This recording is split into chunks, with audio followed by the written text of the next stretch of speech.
Before getting too far into this video, I just want to give you a heads up that it may be beneficial to watch the Deshaun Watson New York Jets tutorial I posted about a week ago. Many of the techniques I use in the upcoming swap, I cover in much greater detail in the previous video, so I'd be sure to check that out if you're interested in creating your own jersey swaps. So after posting that last video, I noticed a lot of you guys were asking if I could do more videos like that or tutorials featuring other sports. And with some of the recent news that I've seen of Carmelo Anthony's reported departure from New York impending, I thought this might be an interesting video to make. Now this video is going to be a little bit different. I'm not going to be doing a walkthrough or tutorial exactly how I'm using these tools and exactly what you need to be doing, since I figure if that's what you're interested in, many of these techniques can be adapted from the football jersey swap video I did. But I will kind of talk a little bit about things you're going to want to look out for if you're trying to create your own NBA jersey swap and some difficulties you might run into. Now, I specifically chose this photo of Carmelo because I thought it would give me the opportunity to show a lot of things that might be useful to you. Now, if we first notice something, it's Carmelo is in his New York Knicks uniform, obviously, but that's not the only thing that we're going to need to change with this photo. We have a lot going on. We've got Paul Millsap rocking the Atlanta Hawks uniform from a few years ago. So if the idea here is to give us a little bit of a look into the future, it doesn't make any sense to keep him in that uniform. So what I'm going to have to do is swap him into Atlanta's new uniforms. And something else that a lot of people tend to neglect with these jersey swaps, and that I'm going to be able to touch on a little bit, is the background. We have New York Knicks players sitting on the sideline. We have remnants of Madison Square Garden scattered through, and we also have a lot of Knicks fans in the crowd that are going to stand out like a sore thumb if we've got an Atlanta Hawks versus Boston Celtics game and everyone in the crowd is rocking New York Knicks gear. So we have a lot of things to fix, and the first thing I'm going to start off with, obviously, is the star of the show, Carmelo Anthony. Now, as you can see here, I've just started pulling elements from an existing Celtics uniform. The reason I'm doing this is because I'm swapping from an NBA white uniform to another white NBA uniform. Now, NBA's uniforms, as it stands today, are manufactured by Adidas. And since I believe about 2009, Adidas has been using a template for their uniforms called Rev 30. These uniforms have this dot pattern that you can kind of see throughout the middle of the uniform and then kind of tapers off toward the sides. Every uniform shares this exact template. So when we're swapping from uniform to uniform, we can usually get away with just pulling elements off instead of, as the Deshaun Watson uniform you saw, we took entire pieces of uniforms and warped them onto there. I've found it much easier to just get these little pieces like the word mark across the front of the chest, the number. We can pull those off of existing uniforms and place them on top of what we already have. One of the most important things to get right is the collar and the sleeves. Those are two items that if you warp them incorrectly, they'll look like they're out of this world, that they're not in correct proportion. So you want to start warping these things around and move them on top of the existing uniform as best as you can, and then start masking out areas where they are way over the edges.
As you can see in some of these areas, my existing Boston Celtic stripe doesn't quite cut it as far as length and width.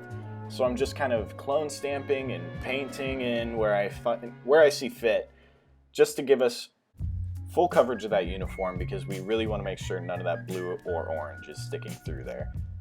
So as you can see here, I'm just pulling elements off of an existing Isaiah Thomas uniform and placing them on top. Now, something that I don't get to touch on that I wish this uniform did show is the fact that I believe it was 2 years ago, either 2 or 3 years ago, the NBA switched off the NBA logo from the shoulder on the front of the uniform, and it's now on the back above the last name. So a lot of times I'll see swaps that are executed perfectly, they look fine, but then you'll look and you'll see that there's an NBA logo on that player's shoulder. Now, as I stated earlier, if we're looking into the future here at what Carmelo might be doing, or what any player for that matter might be doing in the future, we know one thing's for sure, and that's that there's not going to be an NBA logo on that player's shoulder, so we need to make sure that that's off of there. The great thing about the Rev 30 uniform being in use for a good amount, almost a little under a decade now, is that we have plenty of high quality photos that we can pull from. For example, these short stripes are coming from a photo of Rajon Rondo, who is long since gone from Boston. But since his time in Boston, we've still been rocking those same templated uniforms that haven't changed much. And for a team like Boston, who never edits their uniform at all, we're good to just pull pieces right off of there.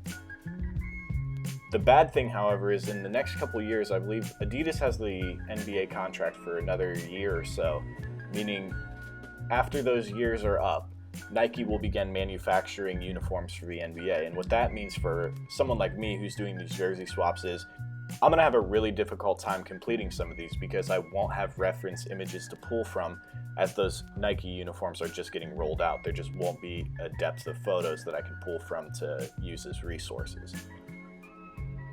So as you can see here, I'm just kind of warping around these piping of the uniform, the stripe that Boston has along the bottom of the shorts and up the side, making sure I'm covering up every area that I need to. Something I really didn't discuss as much in my previous video that I definitely wanted to touch on in this video that I'll show you a little bit later is these jersey swaps to me are so much more than just the final product. When we get done with a jersey swap, that does not mean our job is done. Really, that means the job is just beginning. For anyone who's a designer, if you're starting off with a photo, that's just step one. You find a photo you like. What we're doing is we're finding a photo we don't like and we're turning it into one that we do like, and just so we can get to step one of starting to edit it. It's a lot like trying to draw someone super realistically, getting it done, and there's no true purpose to having that piece other than it's an exhibition of skill. You're showing what you can do, but you're not showing why you're doing it or what you can do with it. So the idea here isn't to get these things done and post them and just show off the skill that you have as far as being able to do these swaps. I find a lot more joy in trying to find something interesting to do with the swap once it's been completed, and I'll show you a little bit later what I was able to complete with this one. So I did skip a little portion through here. I had to kind of Frankenstein together an Atlanta Hawks uniform that was going to work for me, and for the sake of time in this video, I wasn't going to include that portion of the video just because it's not very interesting to watch me try to piece together an Atlanta Hawks uniform out of a bunch of separate pieces. But in the end, I was able to come up with something that was definitely going to be usable, so I was happy with that, and I pasted that in there. And this one I'm doing a lot like the Deshaun Watson one. Exactly what I said not to do with NBA swaps is pasting an entire uniform on.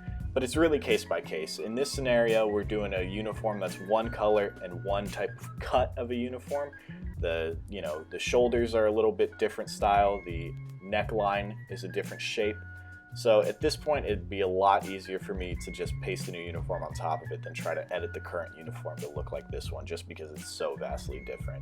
With teams like the Knicks or the Celtics, with these really classic uniforms that they've had for years, you can get away with just swapping elements on top of each other.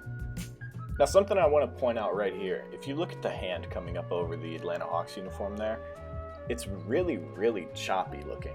And there's a reason for that. When we're taking photos of sports photography, we're never getting crisp edges most of the time, especially when there's something like a hand coming across the uniform when we're trying to play defense. That is going to be a blurry hand, and it is not going to have these nice clean edges around it like it does currently on my uniform. If you can see, there's such a crisp line between uniform and hand that in actuality wouldn't be there. So in this video, I didn't include the exact process I used to eliminate this, but I can tell you a little bit about what helped me, because it was really long and tedious to try to figure this out, and it's been something that I've tried to figure out for years, and I'm just kind of starting to get the hang of it now. You have to start taking a feather tool brush and just slowly and painstakingly painting away the areas as a mask, just to get that hand to look like it blends in a little bit better. That way it kind of gives it that more motion effect feel, and it's a delicate balance, but you'll see in the final product what I mean. It makes all the difference. So right here, I'm starting to take little elements off of Hawks uniforms that need to be on there, like the shorts. Something I want to show here is really important, and very important in anything in design, is just the idea that we're trying to show what your eye expects, not maybe what's always actually going to be there. So as you can see here, my original plan was I'm going to put the new Hawks word mark that goes on the shorts right on top of where that stripe is, because I know that that stripe runs along the same seam that that Hawks logo runs down on the new uniforms. So I kind of worked it on top, got rid of the stripe underneath, and then decided, all right, we'll turn that Hawks layer back on and see how that looks. And that just looked funky to me. It didn't look right. It looked like it was off. Even though I know that's where it should be, it just doesn't look right to the eye. So I repasted in the Hawks logo, worked it on there to the way my eye felt like it should be, and it looks a lot better that way. So when you're doing these like photo edits or trying to make a photo manipulation look a little more realistic, sometimes it's not always about being exactly what the real life thing would look like, but what the real life thing our brain expects to see. So if this is what it should look like, but it doesn't look correct to our brain, then we need to fix that, because that's more important. We're not trying to get perfectly realistic, we're trying to get realistic to the brain. We want people to recognize this as real without pointing something out as like, that looks a little off to me.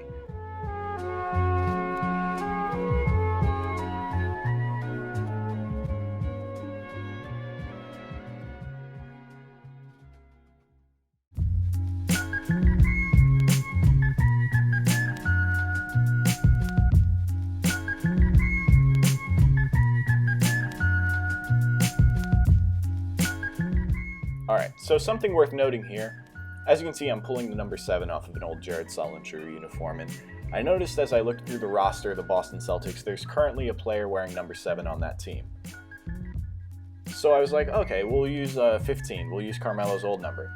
That number's retired by the Boston Celtics, so that's not coming to Carmelo. I was like, alright, what other numbers has Melo worn throughout his career? He's worn 15 at Syracuse, so I know that's out. I go all the way back to Oak Hill when he was in high school, number 22, check that. When you know that's also retired. With a franchise like the Boston Celtics, you're gonna run into that issue. They have such history and such a great legacy filled with fantastic players. A lot of those numbers are retired, so that's such an issue to run into. I decided at this point that I was just gonna roll with his current number 7, even though it's already taken on the team. This isn't something that's completely out of the ordinary for the NBA. A lot of times a younger player will give their number to a veteran who joins the team who maybe has a little bit more of a legacy than they currently do. So I'm finishing up here, just making sure I don't miss any colors. I've desaturated parts of the shoes. I'm starting to change the court color to make it start feeling more like the TD Garden in Boston. And we're going to finish up here, and I'm going to show you a little bit of what we end up with if we just wanted to end here. And this is where I see a lot of people end their swaps. So as it stands now, we kind of have this weird twilight zone where we got Carmelo on the Celtics, but in the background we got Amare kind of glaring at him in New York. We got Jose Calderon on the bench looking on in the suit. So this is where your skills as a designer really need to show up. We need to make sure these details are unrecognizable to the naked eye, to someone who's not trained to look for these things. So I need to change out Amari Stoudemire to a player currently on the Celtics and swap that uniform out, change the color of his shoes, change that towel color. We need to make sure everybody on the bench is a current player for the Boston Celtics. We need to edit that scorer's table. It shouldn't be that New York Knicks blue anymore. It should be, if anything, black. I've looked up what the TD Garden currently has. They have a very small scorer's table that's not even as big as that one. So it's going to be a little off, but we need to make it so someone who's not looking for these things doesn't even notice it. We need to make sure every fan in that crowd is not rocking New York Knicks colors anymore. And after that, we can have a little fun and start editing this thing to make it look a little more epic and a little more interesting than what we currently have. So after a few hours of editing, this is what I came up with. This is an example of something you could show off and kind of feel proud of as something cool to put in your portfolio. It's a little more interesting than just a dry photograph where you swapped out the uniform. We've got new players on the bench. We've got that towel swapped out. The scorers table has new advertisements, so we're not doing anything that might be specific to New York. We're doing something a little more generic, and we're doing a black scorers table. That crowd is dimmed out. We can't see any of that New York Knicks colors. And we're really drawing the viewer's eye to the star of the show. We've got Carmelo in the brand new uniform. That's what we should be focusing on. We don't want to get distracted by a New York Knicks towel on the bench. So that wraps up this jersey swap. Thank you guys so much for watching. I appreciate all the support you've been giving me on my previous video. I gained 1,000 subs on one of my first videos. That's insane. So many views, so many likes, so many comments. Let me know what you guys are trying to get out of this channel. If you have requests on guys you want to see swapped or techniques you want to see me demonstrate, I'd be more than happy to share anything I have with you guys. I get a lot of questions too about the music for these videos. All the music that I have is provided by my good friend Malik Sonder. I have the link down to his music in the description below. Other than that, guys, that's all I got. Thanks again for watching. I'll see you guys next time.